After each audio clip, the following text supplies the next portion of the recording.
Mukama omulungi yeebazibwe mukwano gwange gwandaba oli otya ddiya wange kanso nti oli fine era oli okay ndi wano nze naawe gwandaba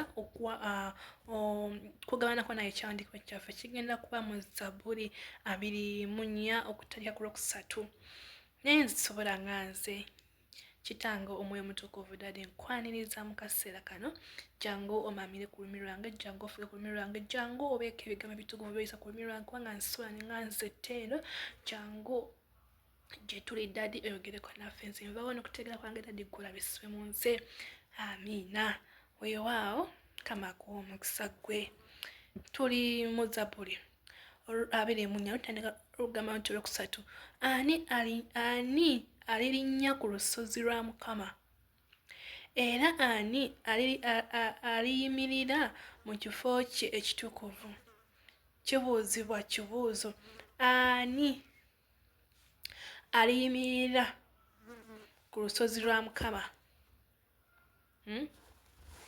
era ani alirinnya ku lusozi lwa Mukama era ani aliyimirira kitegeeza ani tusome ku Lwokuna abuuza oyo alina emikono emirungi era oyo alina emikono emirungi n'omutima omulongoofu atayimusanga mmeeme ye eri ebitaliimu so teyirayiranga bwereere gwe alina emmeeme ennungi gwe alina emmeeme eyagaliza gwe alina omutima omulungi gwakola ebirungi kitaffe byayagala gwe agenda okuba ku lusozi nga bagambye nti ani alirinnya ku lusozi gwe ow'omutima omulungi gwakola ebirungi gwe ayagala ekigambo kya Katonda gwafaayo okuwulira nate omwoyo mutukuvu kyayogera naffe weewaawo n'agamba oyo alina emikono emirungi kitegeeza nga omukono gw'omulungi omugabi omeme omukono gwo tegwayonoona like nti wayiwa omusaayi like nti olwana tokuba banno tokola ki okuyomba okoye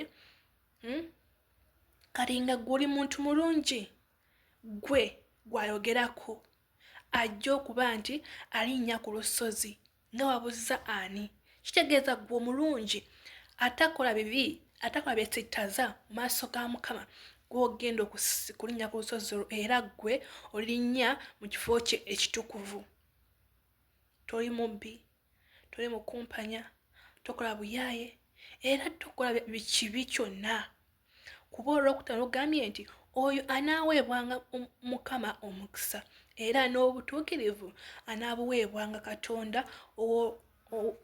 Katonda ow'obulokozi bwe gwe wenna akola eby'obutuukirivu gwe wenna akola ebirungi mu maaso ga Mukama onaaweebwa omukisa onaaba n'omukisa buli kyonaakolako kitukuvu lwaki kubanga okola omwoyo mutukuvu byakola ki byayagala omutima gwo mulungi oyagaliza oli mugabi ate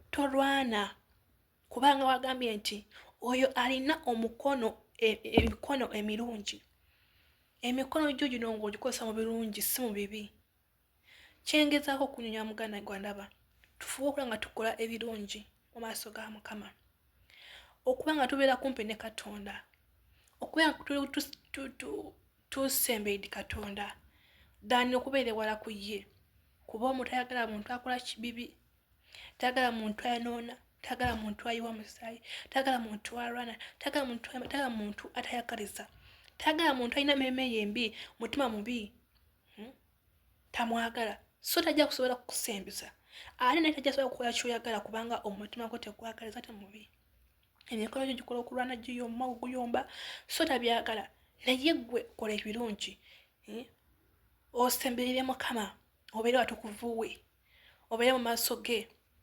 olinnye ku lusozi lwa Mukama obeere mu kkanisa osabe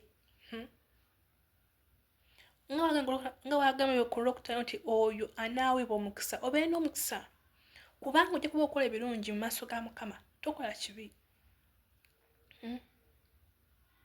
Owuliriza oli muntu owuliriza ekigambo kwegamba ng'ofaayo nnyo toweesittaza bantu mu byokola bya butuukirivu si bibi. Baluganda tufuuka abantu ejjamu ebitali birungi mu maaso ga Mukama tumusembere nate atuwa ebitwagala.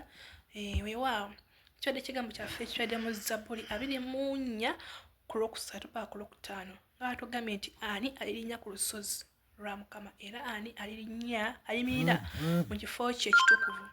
Oyo alina emikono emirungi n'omutima omulongoofu. Tuba n'emitima emirongoofu abooluganda. Atayimusa mmeme ye eri ebitaliimu. Tulekeraawo okweyimusa emmeme zaffe mu bitaliimu.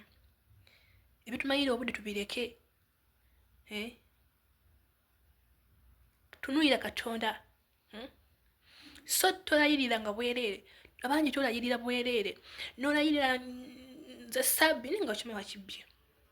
Watwadde ekintu ky'amata ekikuwadde. N'olayira n'okulayira nti nze nedda sikikoze eki. Sikikoze eki. Sikitutte. Naye ng'okimanyi okitutte. Oluusi n'oyagala okulayirira ku lwa munno omudifendinge. Naye ng'ekituufu okimanyi. Naye ng'oyisaawo bulimba. N'olayira obwemnyenya Katonda. So tulekeraawo tube bantu batukuvu. Batuukirivu maaso ga Mukama. N'owagambye nti era n'obutuukirivu anaabuweebwanga Katonda olw'obutuukirivu bwe olw'obulokozi bwe. Weewaawo twagale Katonda tukolemu ku kyatugamba mukwano gwange gwandaba. Twerongose maaso ga Mukama naffe atubeere kumpi naffe. Nga n'ekyo kibi ki tisobola kutukako kwa Mukama abeera kumpi ki naawe ku lw'okuba nti naawe oba byayagala okukola birungi Mukama byakola ki byagala tukole. Kuba olina Mukama akumpira omukisa awaddeyo obudde buno w'ekigambo kyaffe kino eky'olunaku lwaleero.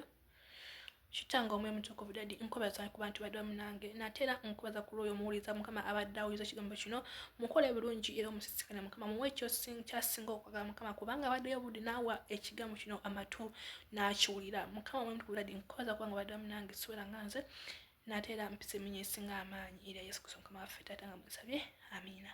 Mukama akumpeera omukisa muganda wange gwe wenna atayise ku vidiyo eno. Mukama akunkola ekyosinga okwagala.